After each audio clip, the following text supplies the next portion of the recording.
This episode is brought to you by Progressive Insurance. Do you ever think about switching insurance companies to see if you could save some cash? Progressive makes it easy. Just drop in some details about yourself and see if you're eligible to save money when you bundle your home and auto policies. The process only takes minutes, and it could mean hundreds more in your pocket. Visit Progressive.com after this episode to see if you could save. Progressive Casualty Insurance Company and Affiliates. Potential savings will vary. Not available in all states. K-pop Demon Hunters, Haja Boys breakfast meal and Huntrix meal have just dropped at McDonald's. They're calling this a battle for the fans. What do you say to that, Rumi? It's not a battle. So glad the Saja Boys could take breakfast and give our meal the rest of the day. It is an honor to share. No, it's our honor. It is our larger honor. No, really. Stop. You can really feel the respect in this battle. Pick a meal to pick a side. Ba-da-ba-ba-ba. At participating McDonald's while supplies last. Hello? Honey, I'm at the mall now and I found this beautiful leather coat. It's only $1,000. Can I get it? Well, sure, if you like it that much. Okay, I also stopped by the Mercedes dealership and saw the new model. You know, the one I really like. How much? 120. Well, at that price, I want it with all the options. Great! Oh, and one more thing. The house we wanted last year is back on the market. They're asking 1.5. We'll make them an offer.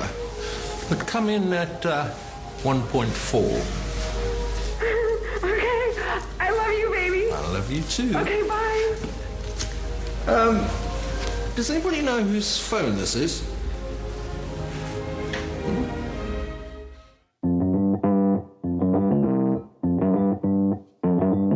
Live from Joe's mom's basement, it's the Stacking Benjamin Show.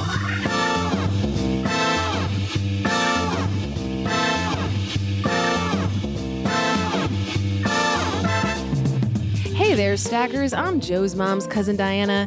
Today, we're looking how to suck the fun out of what you love to do. Or how to blow the fun into it? I don't know. We'll find out, though. Since Paula Pant is on hiatus, we search for the nearest person with the same initials to take her place.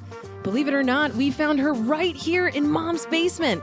To help you feel better about your own financial situation, today we welcome our brilliant writer, Paulette Perhach. Joining her at the round table almost always to win the trivia, we welcome the guy with the best resting bitch face you've ever seen, OG. And we're incredibly excited to introduce you to someone who's going to help you learn to invest in your number one asset, Caleb Guilliams. Now, a guy who adds the fun into any situation, personal or professional, it's Joe Salsihai.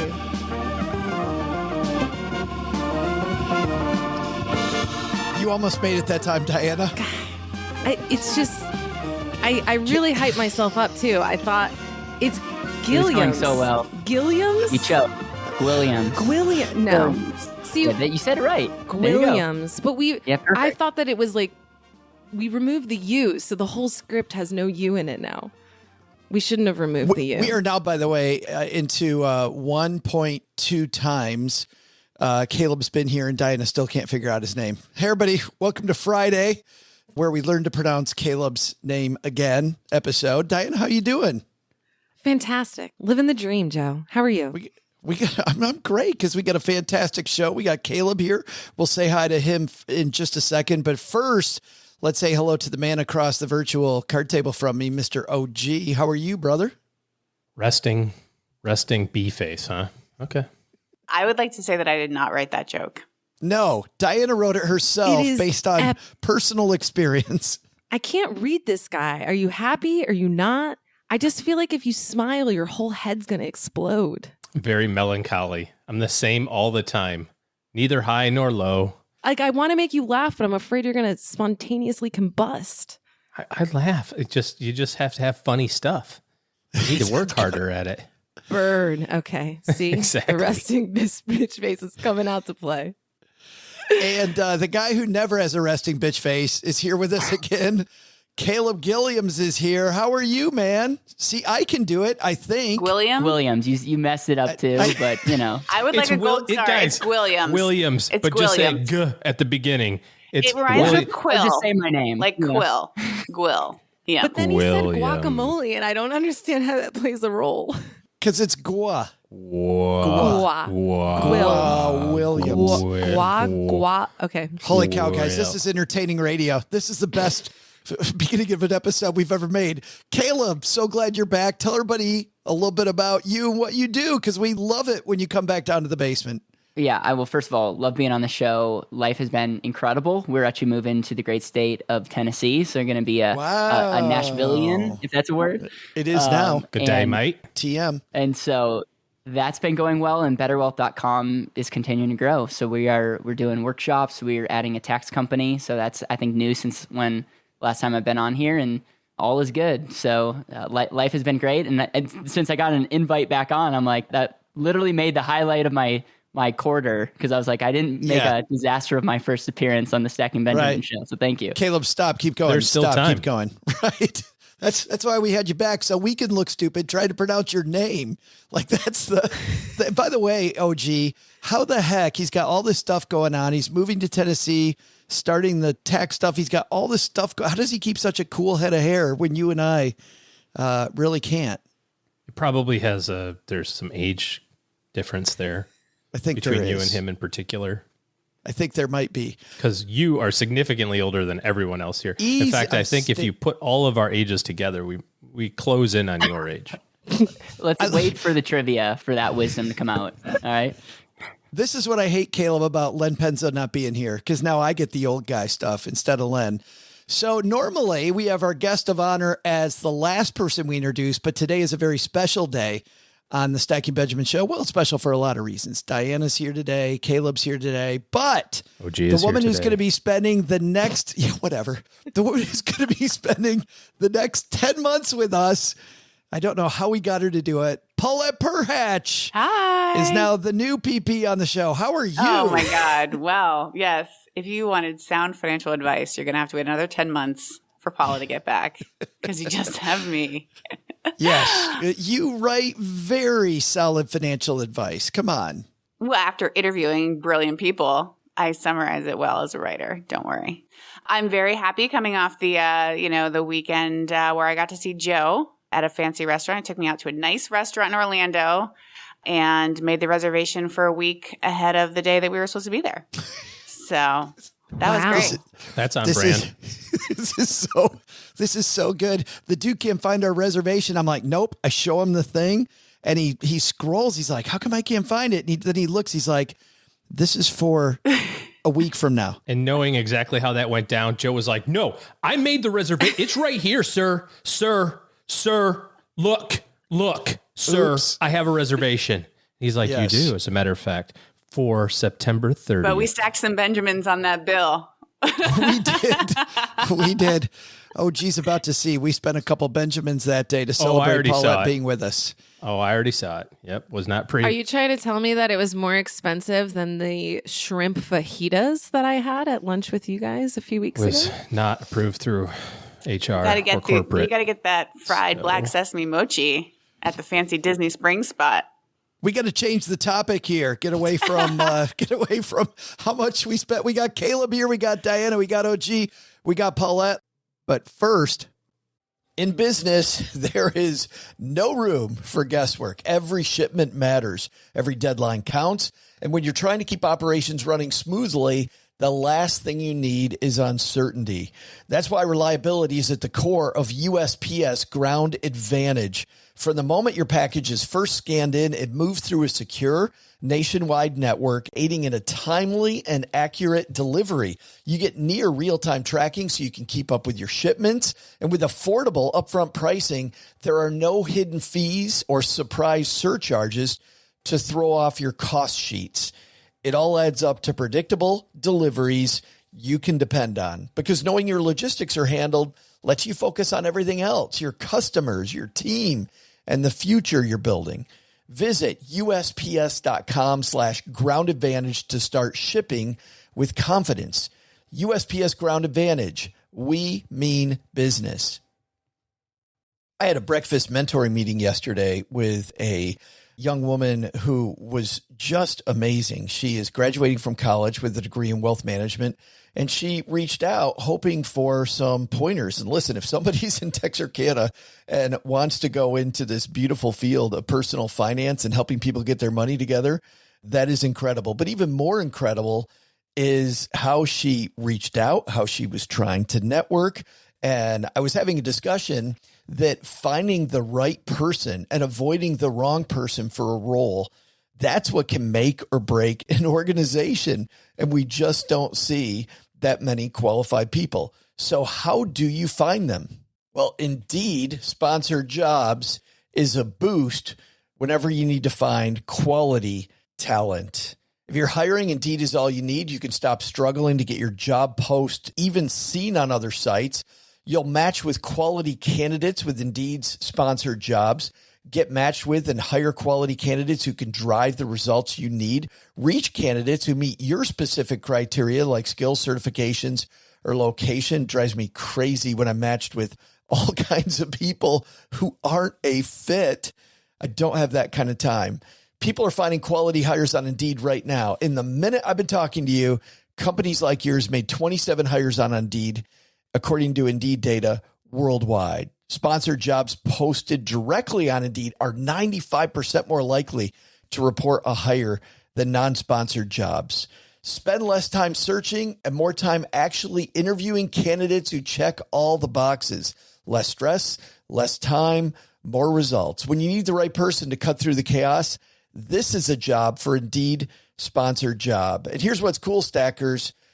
You're going to get $75 in sponsored job credit to help get your job the premium status it deserves at Indeed.com/podcast. Just go to Indeed.com/podcast right now and support Stacking Benjamins by saying you heard about Indeed right here at Stacking Benjamins. Indeed.com/podcast. Terms and conditions apply.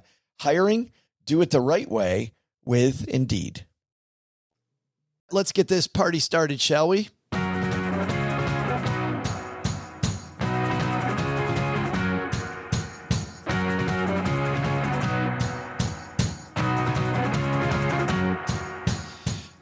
Today we go someplace where we haven't been before on the show. It's a publication that I absolutely love.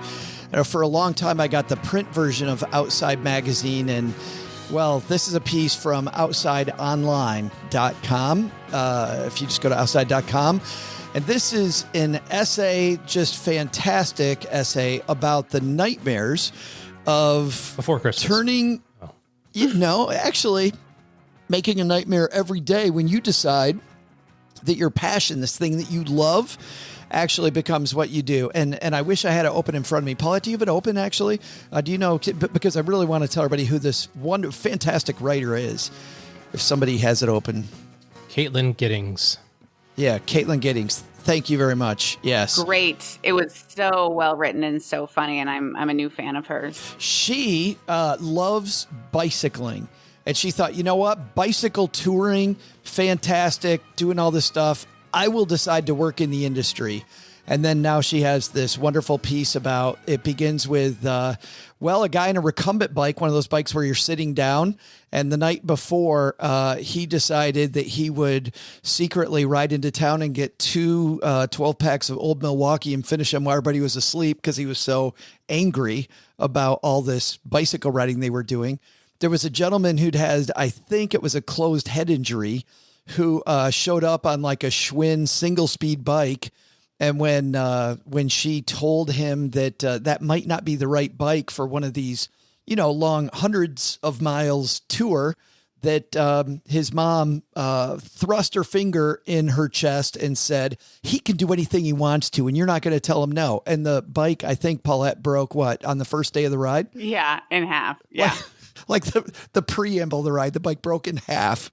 And so she talked about just how miserable turning your passion into money is. And yet, Caleb, let's start with you as our guest of honor, man.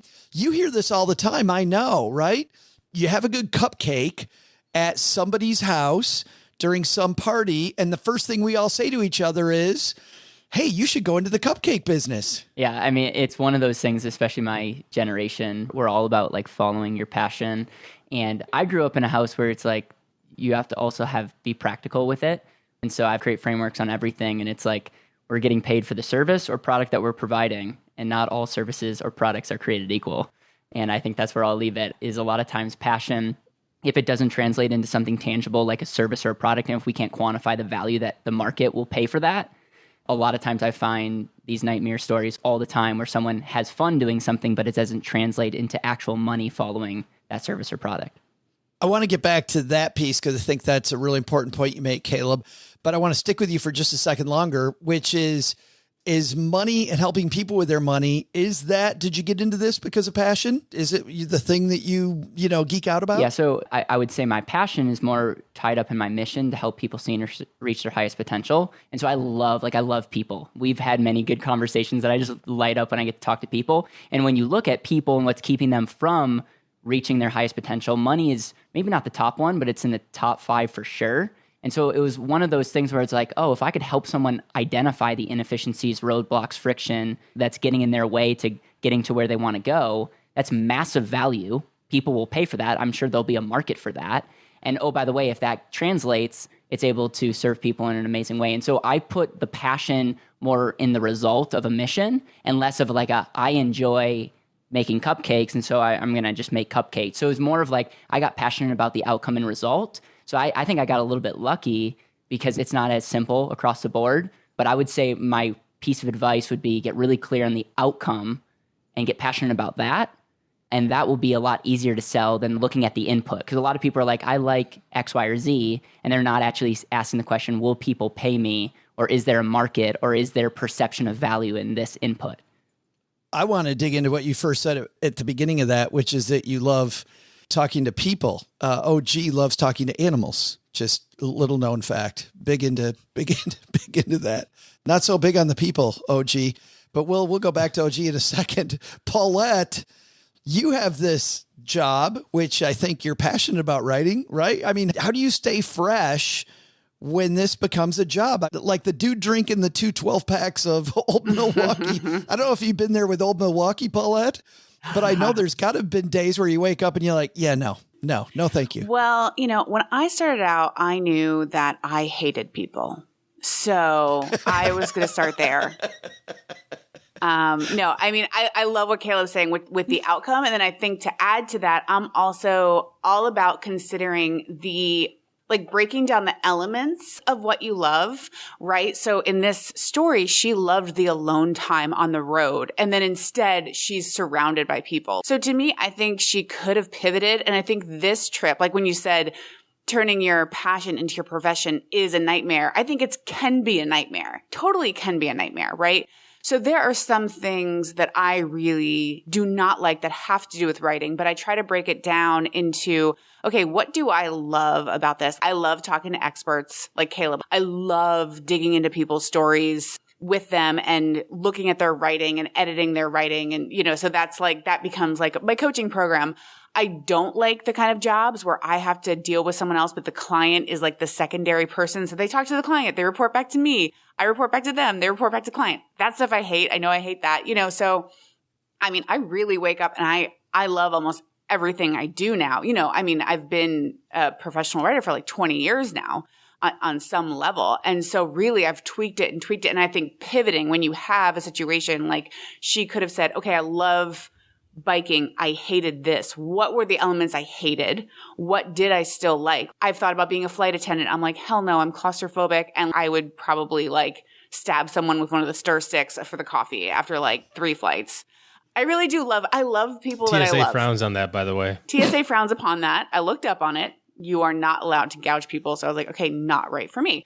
And I love to travel and I love writing. So immediately I'm like, travel writer. Well, when you're a travel writer, in a lot of aspects, I like to write essays about travel, but if I'm there's some kinds of travel writing where the whole time you're there, you're documenting. So it's like you're acting out travel instead of actually traveling. I don't know. So just considering and continuing to pivot. And when you find that something is becoming a nightmare, really reevaluating and taking it back to what was my original vision and how can I get closer to that and what's not working. But this is a problem, OG. What Paulette's talking about, there's a lot of time I know that our ego gets in the way. We had this great idea. We decided to go in the business of travel writing or cupcakes or talking to people or animals or whatever we want to use. And it's not working out. Like, when do you put your ego aside and go, you know what? This is totally not the thing. I think that some of it is a learning that you get as you explore different things. I don't remember where I saw this, but it was very recent. It was basically like your 20s and midway through your 30s is not meant to be the time to like settle in on one thing. It's to find out all of the stuff that you want that just try lots of things and figure out this is the stuff that I like, Paulette, like you're talking about. This is stuff that I don't like about what I do. And what you whittle down to, Joe, you and I use this term all the time, unique ability. And we get that from Strategic Coach. And the idea is do the thing that you're super, super, super good at, that provides value to other people, that provides income to you. You know, you get some economic benefit from doing it. And this is the way that you can tell if it's really the thing that you're meant to do, that you have more energy after doing it than you did when you started it. Mm-hmm. So if you're doing something and you're really good at it and it pays the bills and you're exhausted, that's not it. Like that those are good things to do also, but that's not the unique thing that's good for you. It's hard to know that when you're 22 or 25 or probably even 32 or 35, frankly, unless you have lots of different experiences and you start kind of sharpening it a little bit down to here's the thing or things that I really enjoy, really produce value for other people and really produce energy and economic value for me. And if all of that connects, then you found something. But not often can you do that and still also, pay the bills in your 20s and 30s while you're kind of figuring it out, So you have to spend a lot of time and energy, I think, working on it. It's funny, there's this myth that most creators and new businesses that are really successful are these wonder people in their 20s, right? And studies show, though, the most successful businesses actually are created by people in their 50s after they've worked many crappy jobs and got laid off, let's say, from IBM, like the, Web 2.0, Web 1.0, both fueled by these big companies laying off these brilliant people. Diana, you left a career and went and created Economy. I mean, this was an area you were passionate about. It's not cheap to start a new conference. Like, tell me about that decision to wade into the deep end. Yeah, well, I think the key is that, yes, Economy is something that I'm very passionate about. And, there's kind of this love-hate relationship that you have with your baby when you create a new bouncing baby conference. Because you're not really, not to cut you off, but you're not really in the business of financial independence with Economy. I mean, don't get me wrong, your speakers, the focus is, but you're in the business of negotiating to run a conference. Yeah. I mean, this whole conversation really reminds me of this book by Cal Newport, I believe, So Good They Can't Ignore You. And his whole theory is that don't do what you're passionate about. Do what you're good at. And then build up career capital that then you can trade for autonomy. And once you have autonomy, never trade it for more money. And that book was really influential for me because I think that I did what I was really good at in my corporate career. I did make more and more money. I mean, I got like 25% raises 3 years in a row. And once my income got to a certain point, I actually said to them, I don't need more money. I need more time and freedom. Let me work remotely. Let me take a sabbatical and go to Spain and walk the Camino. Let me, by the way, I'm starting this side business. And really, when I started Economy, the goal of it was not a side hustle. It was what I wanted to do with my time if I was actually financially independent and I didn't need to make money. And I think that's the key to bringing your passion into the world, is to not put pressure on it for your livelihood, because that's the fastest way to kill it. And so I took a 40 grand loss my first year. I'm set to be profitable next year, but this business was never set up for me to make money off of it. It is evolving to that, especially because I quit my job and I need to make money now because I'm not financially independent. But it was never set up to do that. And I think that's the way to really test if this is how you want to be spending your time, if you would willingly do it without actually making any money off of it. Let's go back to my question earlier around metrics. Caleb, what metrics tell you you're going down the wrong road, though? Well, I first of all just want to say, Diana, 100% agree with you. And I actually had this post the other day that went semi-viral, and it talked about wealth. And I compared Warren Buffett. He's worth over $100 billion. He's over 91 years old. None of us on this call would trade places with him, which ultimately tells you indirectly that we value our life on this earth, the time that we have, more than $100 billion.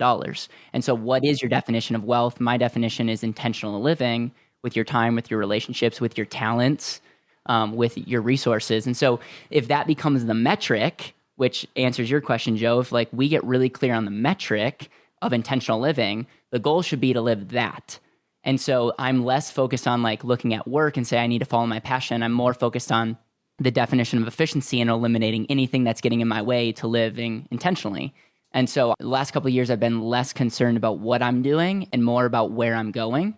And it's really based off of this intentional living. And I would say that you are living a wealthy life because you're clear on what does that intentional life look like.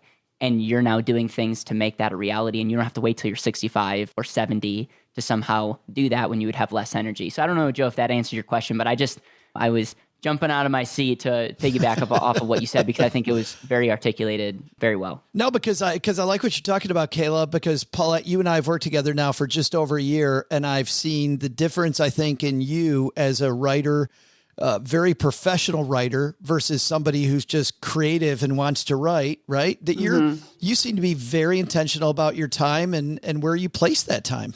Oh, yeah. And I wasted a lot of time.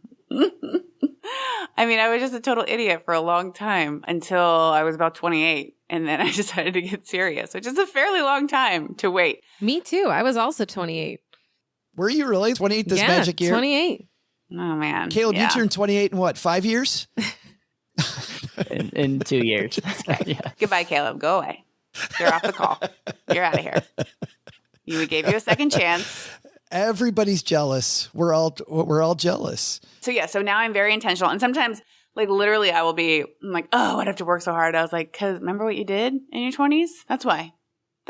I'm like the opposite of, who's that guy who always talks about how his friends went to the Jersey Shore. I love him. Gary Vee. You know, he's like, my friends were all at the Jersey Shore and I was working. I was like, I was the friend at the Jersey Shore. And no regrets whatsoever, but it's true. So now I have to work a lot harder.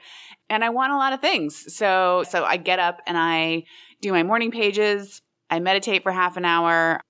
And then I work on my novel. And I can't imagine what it would be like if I felt any kind of financial pressure on my novel. And so I kind of do my creative stuff in the morning. And then my goal is to earn the most per hour and be very professional with the services I provide after that, so I can make the most per hour, so I can buy that creative time and the time to just like chill with my friends. And I just made a move from Seattle to Gainesville to be able to chill a little bit more because I just want to enjoy my life, and Seattle was getting so expensive. So yeah, but that's interesting that you separated the type of writing you do into two different things. You've got the writing I do for clients, which is my business, and then the quote cupcakes we were talking about at the top of this segment, you know, is your creative writing that you're doing for you to feed your soul.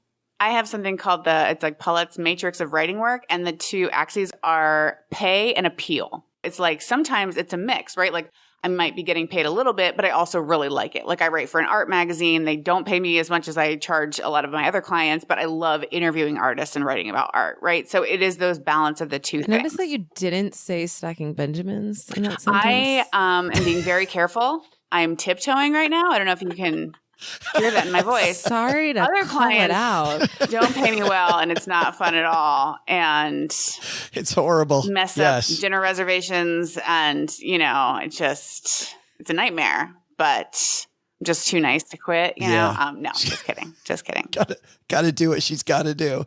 I think we'll end on that note, that very positive note.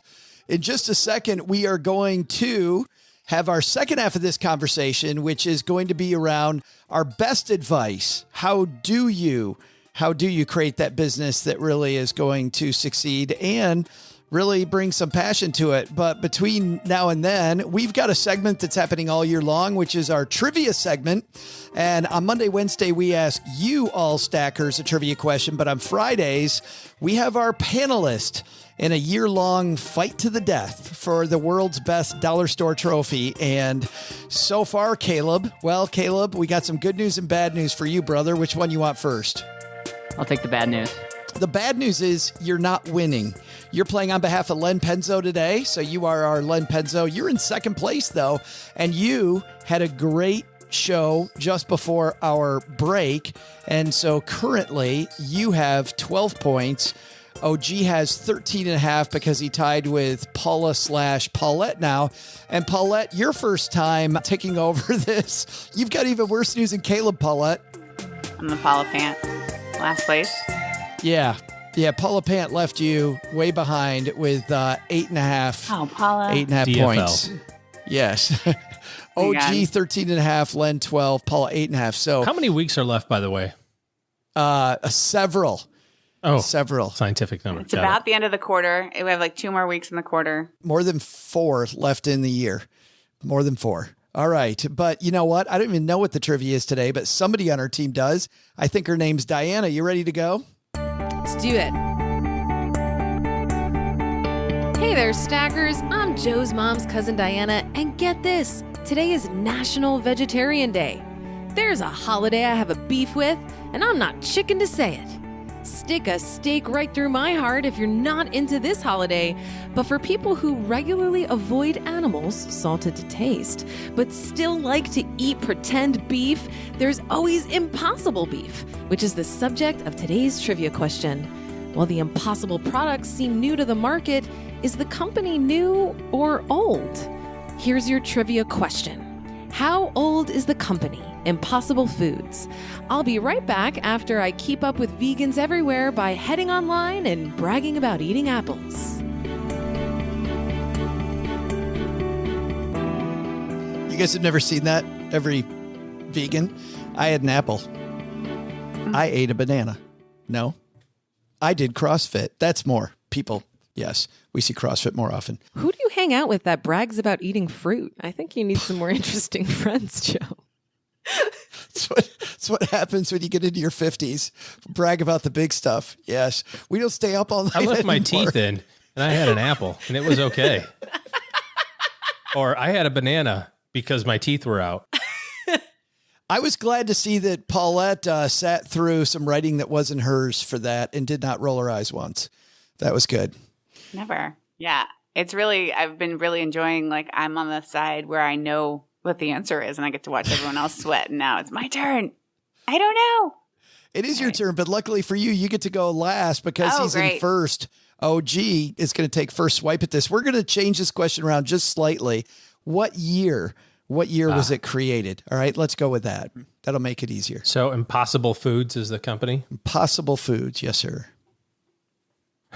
So it's got 2 words in it that are common in the English language, and that seems to have been around a while. So Impossible and Foods. So I'm going to say at least since 800 AD, somewhere in there. So let's see, 800 AD plus, when did they start grinding crickets up and putting it in your cheeseburger? 1991. I have no idea. 1991.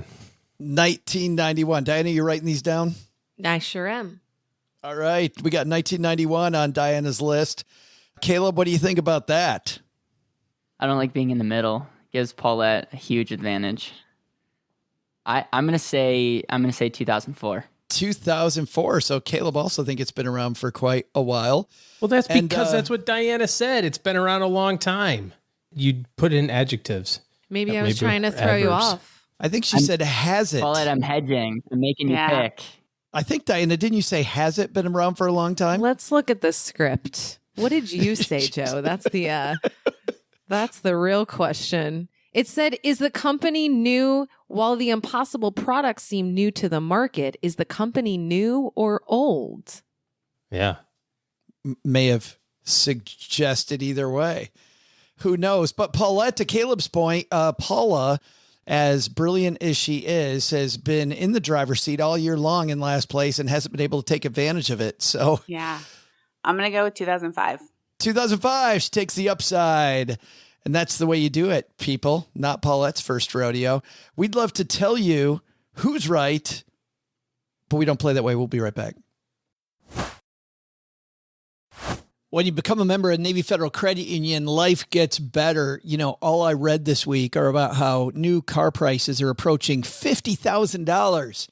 $50,000, which means this, for most of us, second most transaction we'll make. If the first one is buying a house, and I'm not saying you have to buy a house, but for people that do, it's second most.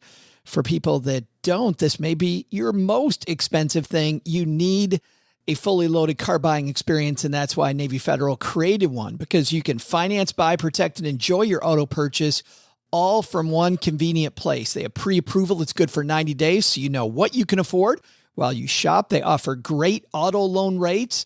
You can shop for new and used cars with Navy Federal's car buying service powered by TrueCar. You can save thousands of dollars off many cars using TrueCar. You can also get exclusive member savings with Carfax, SiriusXM, and more. They're also available with 24/7 member service representatives to answer any questions. Learn more at NavyFederal.org/car buying.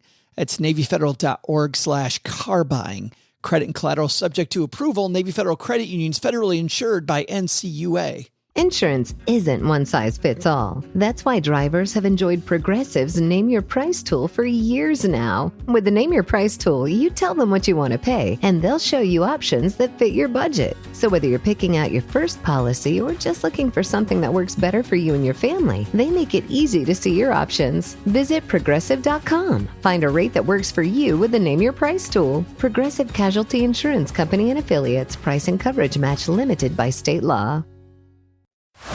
Oh, gee, you kicked things off with the only answer that was in the 90s. Going way back to the 90s. How you feeling? No idea. No idea. Don't care. Still winning. So whatever. Caleb, the good news is that you're not just in the middle sandwich. Your guess is sandwich. You got like 2004 through what? 2002-ish, I think. I said 91. So you said 91. Like 97-ish or so. Sorry. Yeah. You got some room. You feeling good? I should have went up. I was hoping Paulette would go under me, but because my gut is saying that she's going to win this one. That's what my gut's saying. She took the over. Paulette, you feeling good? Always. No. I don't know. My first impulse was 1995, but I decided to just take the upswing. So we'll see. Well, if you are feeling good, I will tell you this, Paula Pant felt good every week and rarely got it right. So we'll see how feelings go right now, Diana. Hey there, Stackers. I'm meat respecter and late night food fan Joe's mom's cousin Diana. Our question today is about a company that's been hauling in lots of Benjamins lately, Impossible Foods. How old is the company? While Impossible Burgers and Bowls are fairly new, the company's been around for just over a decade, formed in July of 2011, which means that Paulette is our winner. Oh, hey, what's up there? Oh, gee, the Paula Pant team brings in a pinch hitter, and look at what happens on week one. It's exactly what I wanted to have happen. Because as long as Len doesn't win, I win. Because there's no way Paula/Paulette can catch me with, just the fourth quarter to go. So, is there enough weeks? I think if she wins every week, she might. Yeah. I mean, it would be close. It would be close, but the odds of that happening. I'll have to have one eventually again. I just built such a great lead. I don't have to put a lot of energy into these. So cocky, Paulette. You should just win every week. I'll work on it. I'm just going to put the trophy back here. So it's not cockiness when you back it up, bruh. We'll deal with that next week. But for now, we got a second half of this discussion.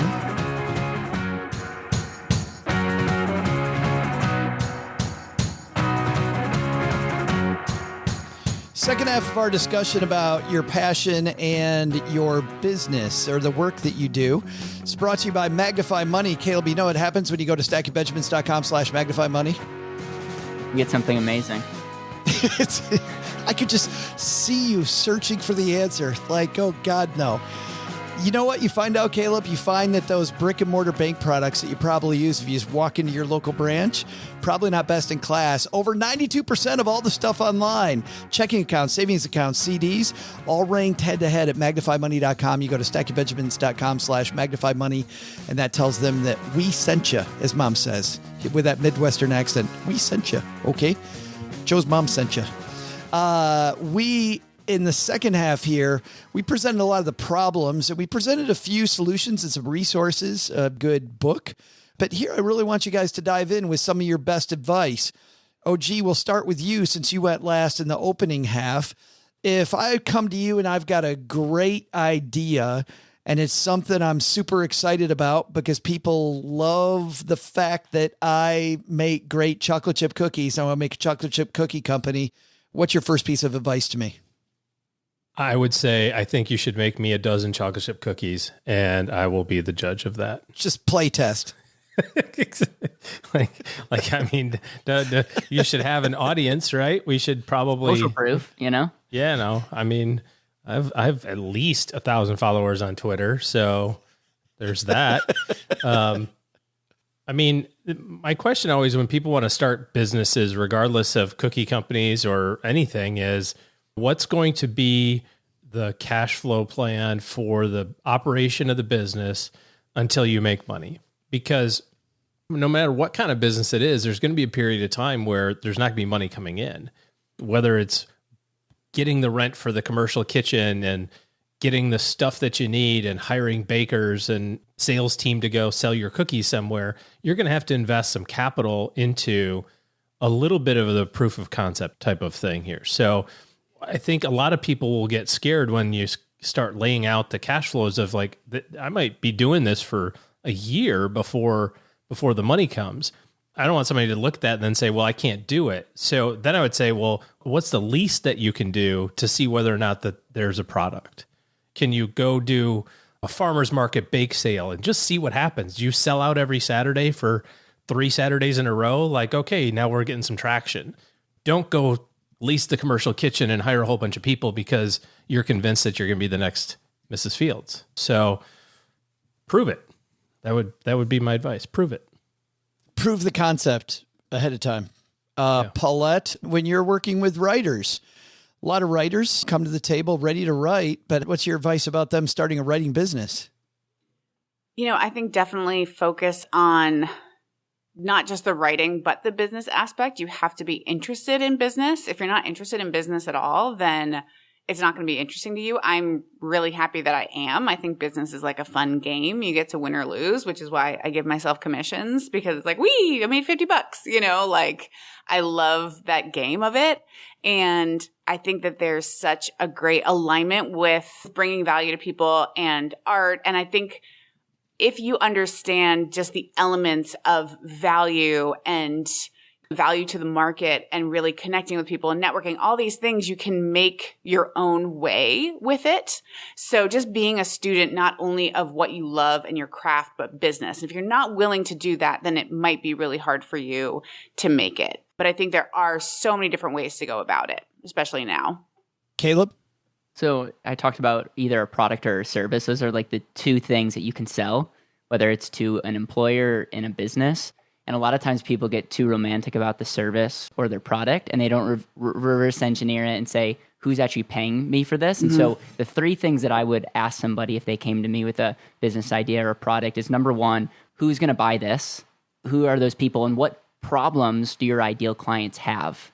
A lot of times the biggest mistake we make is we think our stuff is so amazing and we talk about the benefits, but we don't actually think about the pain of the people that are actually purchasing our product or service. And so what's keeping them up at night? What's making them fight with their spouse? And if you can really understand that, and then you can speak to their pain, and if your product, your cookie, your service or whatnot speak to the client's pain, then you have a home run. The mistake I see a lot of people making is there's a disconnect between what you think is valuable to the market, and usually it's because you're speaking your benefits and solutions, and it's not translating into actual solving my pain, which will get me to pay money. And that pain can also be translated into opportunity. And so the last thing I would say is like, how does that, the supply and demand, is there a demand for this solution?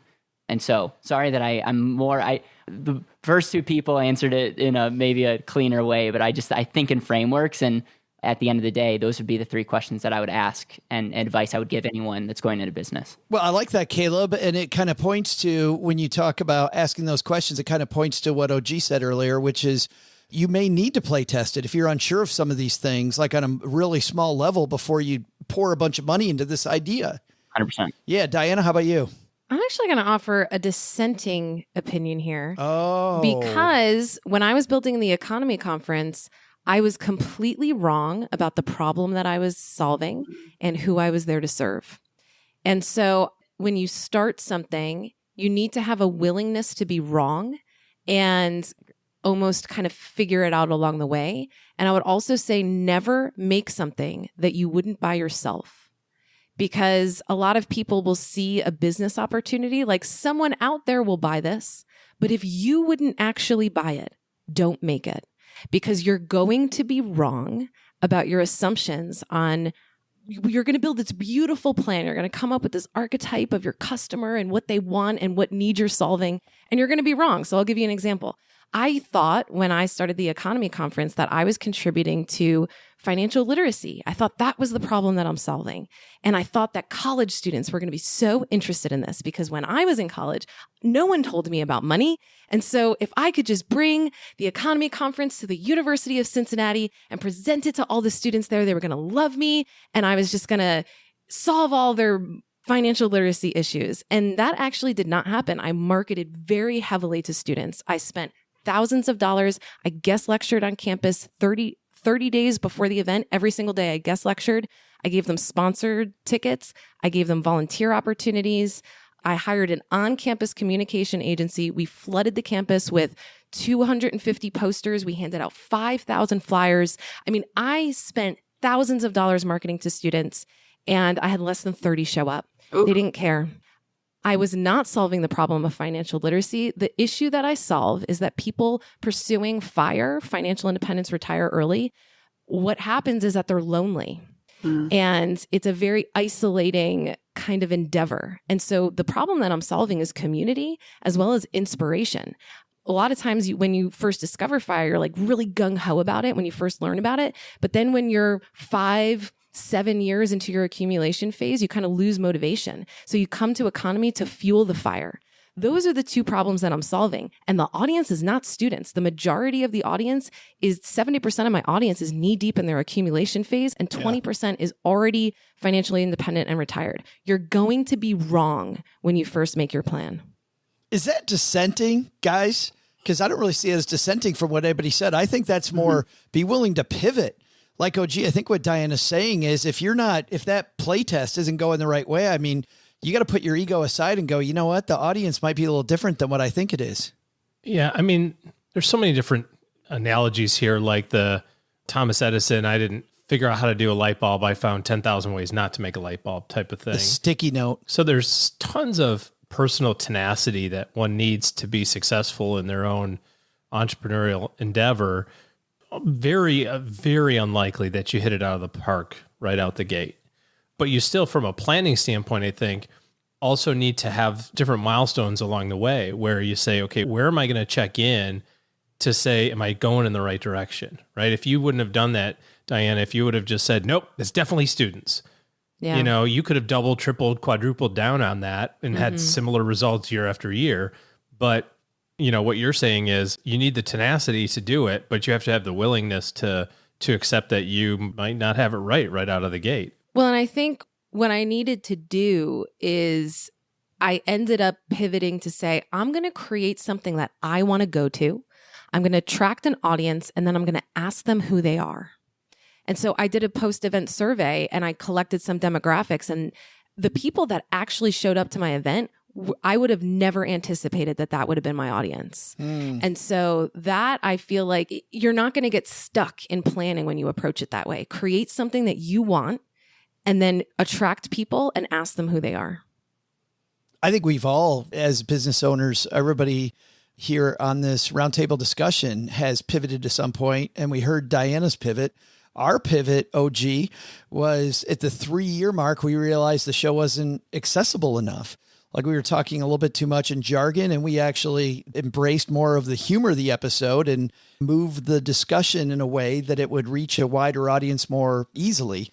Because once again, we thought we were going to attract a far bigger number of money nerds, and instead we were attracting people that were brand new to this and realized that our real role was helping new people realize they can do this. Like that was kind of a big pivot for us. Caleb, how about for you?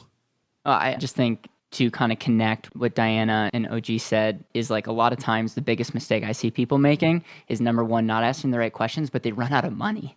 And so if you're in sales or in business and you have like a 6-month or even a year runway, that could be tricky. And I know that might be crazy for me to say, but I love when people are doing something and they don't have to make money the first time, because a lot of times you're put in a corner and have to make something work. And Diana, what you just did was you pivoted, but you could pivot financially. If you put all of your money into one event and it didn't register, it's like you're done. And so I think we're all saying the same things, but I think the big mistake people, like I see people make, is they watch Shark Tank and they're like, all right, I'm gonna go quit my job and start invent something. And it's like, oh, you didn't think through everything and now you're out of money. And that's not a good sign, and it's hard. It's funny you say that. When I was an advisor, Caleb, whenever somebody would tell me it's going to take X amount of time for this to go, we would double it. You'd triple it. You would triple it. Yeah, I triple it. Yeah. And whenever an entrepreneur tells me how much they make, I divide it by a third. All right. So, because you all lie. All right. And so, because we're all optimistic, it's all built around optimism. Like, you're going to make this, it's going to happen. It always takes more time and money than you think. It's funny you say that. Big guy in podcasting who runs Libsyn, the people that get to see the insides of many podcasts, Rob Walsh told me one time, he's like, I'm the person that sees the real numbers. And then I see the numbers podcasters tell everybody that they have. So many liars, and not even little liars, Caleb, like big time liars, like huge liars. Paulette, what's a pivot you had to make? Oh my God. Well, y'all are calling me out like 1,000 times over. Number one, I got an idea for my business from Shark Tank. Number two, the first thing I do whenever I get extra money is I'm like, let's spend it on some new equipment rather than create more runway for myself. And number three, I tend to just not pivot, just add on another aspect of my business. So now I'm just running 10 businesses at once. It's going great. But I think, I had to make a big pivot because the entire magazine industry totally changed over my career, so pivoting just to coaching was a big pivot, and deciding everyone, or I guess I should just say not everyone, but so many people who want to be freelance writers, it's we have to figure it out between magazines that are not paying as much anymore and the corporate world. But, I love the book Ask by Ryan. I'm not sure how to pronounce his last name, but I think it's Levesque. I thought it was Guilliams. It's a great one to start to figure out, Diana, what you said about really gathering information and what you find from people and what is surprising. It's such a great book. So that one helps me. And yeah, I think just continuing to allow what's not working to go. I don't know. I think that's a really hard concept, knowing when to let go of something that's not working or to push through. It's tough. Well, and that brings up my last question, which I'd love to do a little speed round of this, guys, which is, what's a key metric that you follow in your business that you would tell a new person to follow? Paulette, we'll start with you. Oh God, guys. Key metric. I want to go last. I don't know. Okay. Caleb. Yeah, I go break even. Now, granted, it doesn't tell you anything about success, but if you're starting something new, how long is it going to take you to have as much money, and you have to value your time into that equation? And so that is the metric that I care about. And then the next metric is actually cash flow analysis and profitability, but break even for me is the metric. OG? Top of the funnel marketing type stuff. What can you control to have people hear more of your message? That, Diana, gets to you. Well, if you go next, but that's kind of it's going to take a hell of a lot more than 2,500 or 25,000 flyers or however many flyers you said. What do you got to do to bring it? My answer is kind of similar, I guess, to what OG said, in that my metric is how many people that come to my conference hear about it through word of mouth. And it's actually half of my audience hears about it from word of mouth, which says to me that's really good organic growth and that I have something worth talking about. And so that's my metric. My key metric when I started my business that a great mentor told me that was huge was, what does it cost to turn on the lights in my office each day? Like for me to just operate, what's my operating cost in a day? And that, by the way, fueled my marketing, right? Because I knew I had to make it X just to keep going till the next day. Paulette, finish us off. I'm going to be an artist and say how it feels. I'm getting ready to do this like big karaoke party at this writers conference. I'm writing all these parody songs about being a writer, and the people I'm doing it with, they're like, this sounds like it's a lot of work for you. And I'm like, yeah, but like, I think it might be really awesome. You know, and so for me, it is just like, what's the minimum I got to do to pay my bills, to turn the lights on, and then to do something that is like really exciting and seems amazing, right? Like I just want to fund what feels really fun and deep and human and amazing. And how my life feels is a major metric for me. And really these days I feel closer to exactly what I wanted than ever. And that is great. And that's what I've been building toward for a really long time. You know, I like that as the last statement because we started this with you can't follow your passion, but once you have all those metrics, if you can then do what you love to do when you got the key metrics covered, I mean, I think that's a great way to live. Let's end this by talking about what each of you are doing. OG, we're going to start with you. Big weekend this weekend, man? Yeah, I think this is an off weekend, but we got a little family trip this weekend. We're gonna go out in West Texas and hang out with the family for a little bit. Fantastic. I love West Texas. Just beautiful, beautiful out there. Diana, how about you? Big stuff happening this weekend, or what's coming up for the economy conference? Any big stuff? You've been very active on social media lately. Well, I hired someone, so she has been very active on social media lately. But you've also been doing some interviews and some fun stuff. Yes.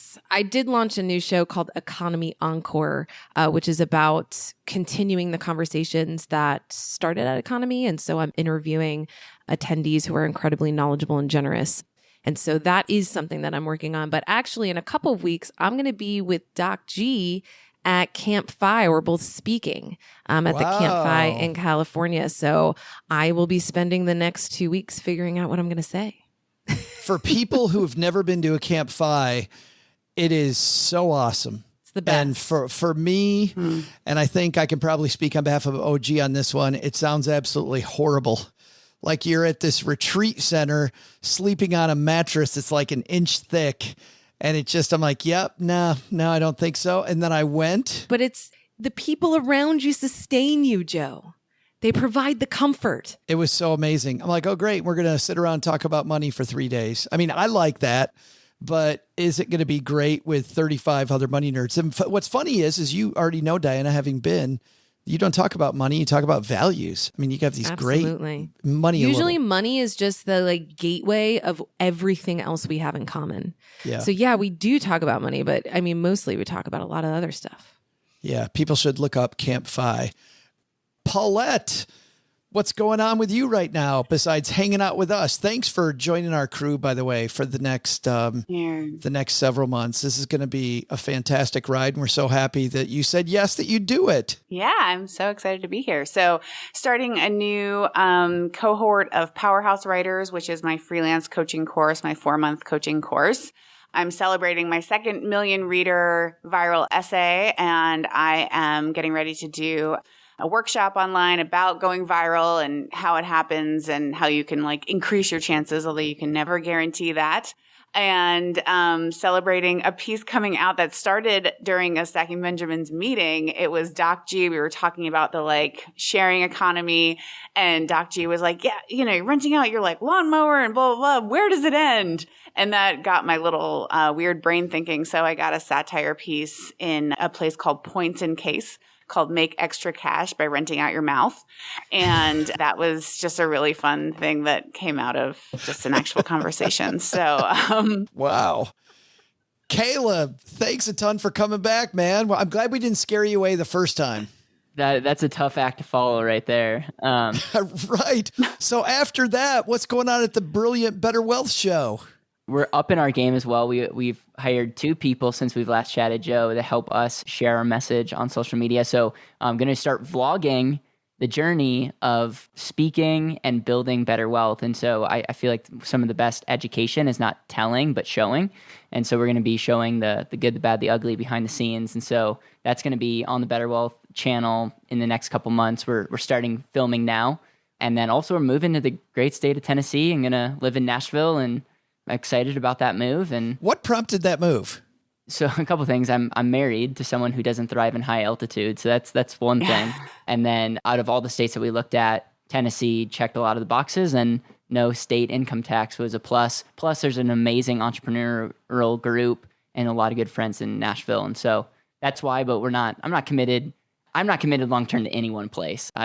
So Nashville is the short-term home that might turn into more of a long-term home. Could have been Texarkana, dude. We never talked. It could have been Texarkana. And dodge that bullet. Easy, Paulette. What does Nashville have that Texarkana doesn't? I don't know anything about Texarkana. I just want to say that. So yeah, the Black Rabbit is an amazing restaurant in Nashville, Caleb. So well, I'll make reservations and make sure that it's the right reservation, right place, right time. Yeah, cool. Try to go the week that your reservation is. Well, that's going to do it on making reservations together. I have to pivot away from that again, awkwardly. Big thanks to everybody. Actually, Diana, you've got a bunch of thank yous. But first, I have a question for you, Diana Merriam. Shoot. What should we have learned today? So what should we have learned today? First, if you want to do what you love professionally, make sure you're not also taking on a whole lot else you're not going to be too into. Second, if you're going to follow your passion, first get yourself to the financial position where you can pivot when you inevitably have to. But the big lesson? That's it. I've decided I'm not going to do what I love for a living. The cuddle parties will always be 100% free. Cue the applause. Thanks to Caleb Guilliams. Thanks to Caleb Guilliams for joining us today. You can find his work at calebguacamole.com and Better Wealth Show on YouTube. Can't spell Caleb Guilliams because I can't say it. Neither can we. So we can just put a link in today's show notes at stackingbenjamins.com. Thanks to OG and his epic resting bitch face for joining us today. Looking for good financial planning help? Head to stackingbenjamins.com/OG for his calendar. And a big stacker welcome to Paulette Perhach, who will join us for the next 10 months. When she isn't with us, Paulette helps writers all over the world stack more Benjamins with their work and put power into their words. Need to write better or make more? Check out her Powerhouse Writers coaching program at powerhousewriters.com. And when I'm not stacking Benjamins, I'm planning a ridiculously fun party about money called the Economy Conference. We're halfway sold out for the next event that's happening in March 2023. So grab your tickets at economyconference.com. This show is the property of SB Podcasts, LLC, copyright 2022, and is written in part by the very amazing Paulette Perhach. Thanks also to our team of moms who made today possible. Karen Repine juggles the production of this show while raising 2. Brooke Miller handles the show notes and creates our amazing newsletter, The 201, while raising a 1-year-old herself. Tina Eichenberg makes us all look pretty on our Stacking Benjamins YouTube page, and Autumn Seahigh and Gertrude Smith are our social media mavens. Not only should you not take advice from these dorks, don't take advice from people you don't know. This show is for entertainment purposes only. Before making any financial decisions, speak with a real financial advisor.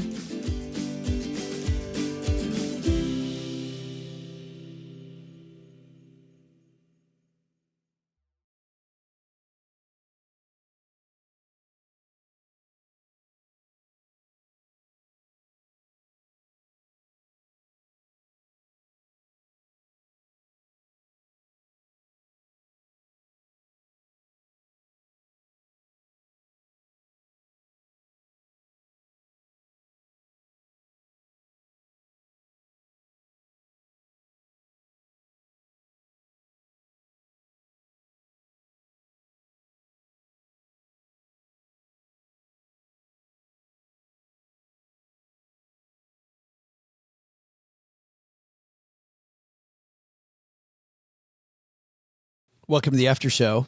This is the part of the show that doesn't exist.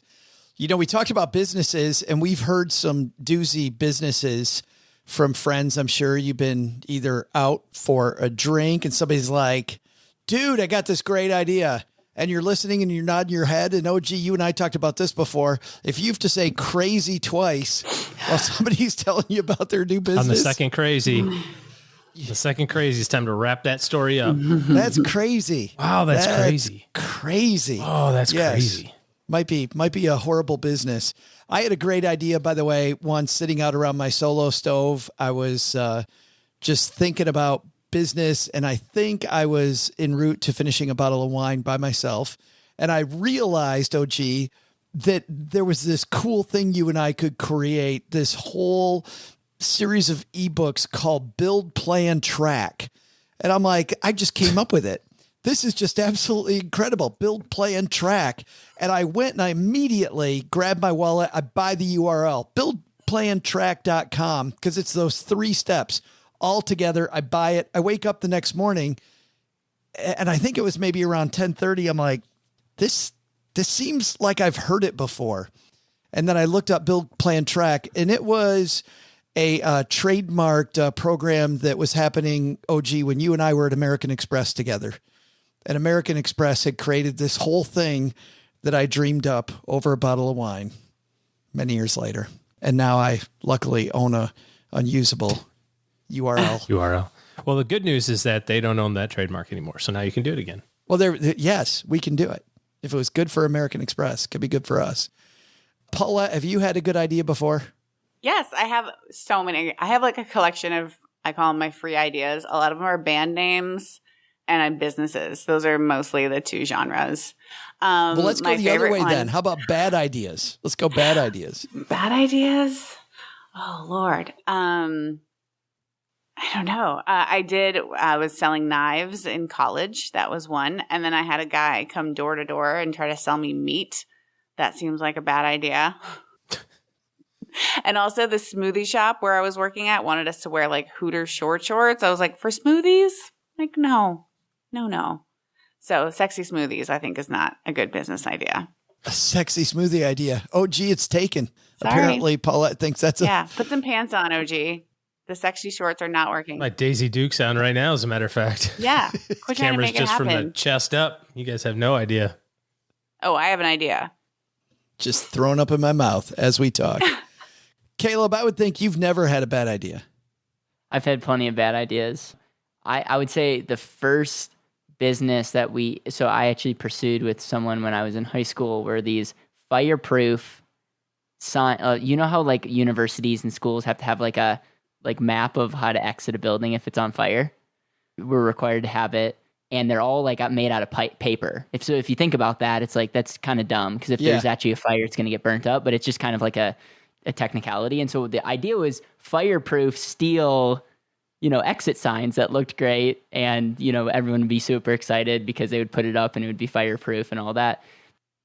It didn't get a lot of traction. Let's just put it that way. And we realized that most people have that because of regulation, not because no one's looking at the sign if the fire's happening. They're just checking a box. Yeah, they're checking a box. The company's checking a box because they have to have it. Yeah, so it was a really good experience, and we had a lot of fun in the process, and I'm grateful for the idea and all the things I learned in making signs that no one wanted to buy. Diana? I think that all of my kid businesses, first of all, where was my mother? All of the businesses I came up with when I was a kid were awful. I used to draw pictures and go knock on everyone's door and try to sell them this picture that I drew. And I remember this one mom was she was so sweet to me. I mean, I was 8 or 9 years old. Where was my mother? I'm knocking on strangers' doors. And I remember she said to me, this is so beautiful. I can't take it because my son, if he sees this on the fridge, it's so much better than the stuff he draws. So he'll be really jealous. So yeah, that was a bomb. And then what a great objection, by the way. If there was an objection handling course to try to overcome that objection, these people, that when I was in sales in college, we took all these courses about how to handle all these objections. So if you're selling pictures and somebody says that your picture is too good. Yeah. I walked away from that like, okay, I'll take it. I'll take a compliment.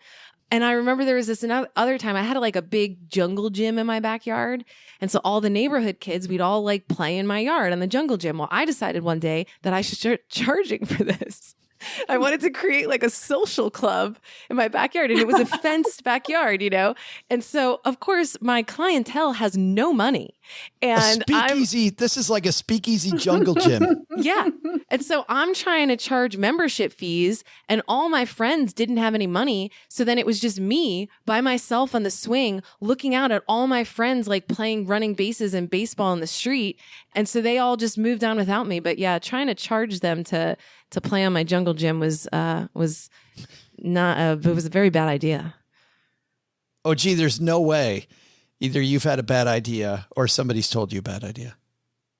The only one that comes to mind that we just never did anything with, and I actually think it would have worked had I had any energy or interest in making it happen, was we have a family cottage in Michigan that we go to maybe 2.5 weeks a year.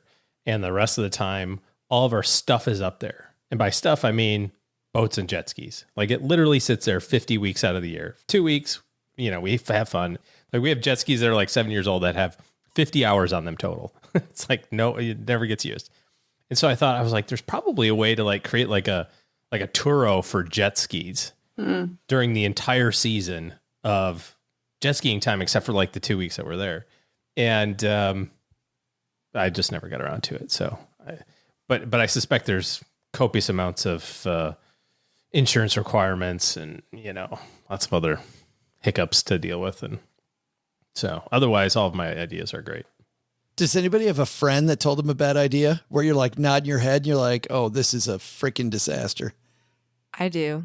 But it actually turned out to be gangbusters. It I thought it was worked. terrible. So my friend, she's my best friend, Erin, she's the only other person I know that has full autonomy over her time. So we hang out a lot. And she started making in her garage squirrel picnic tables. Have you seen these? They're like these little picnic tables where you put a corn on there and you like stick it into a tree and the squirrel sits at the table and eats the corn. It's like super cute. And so she started making them because she saw that they were doing like 60 grand a month in sales on Amazon. She ended up making like 6 figures off of selling squirrel picnic tables on Amazon. I mean, it was a fad, so it had a product life cycle to it and it kind of phased out, but like she did well. Wow. It seemed like a crazy idea.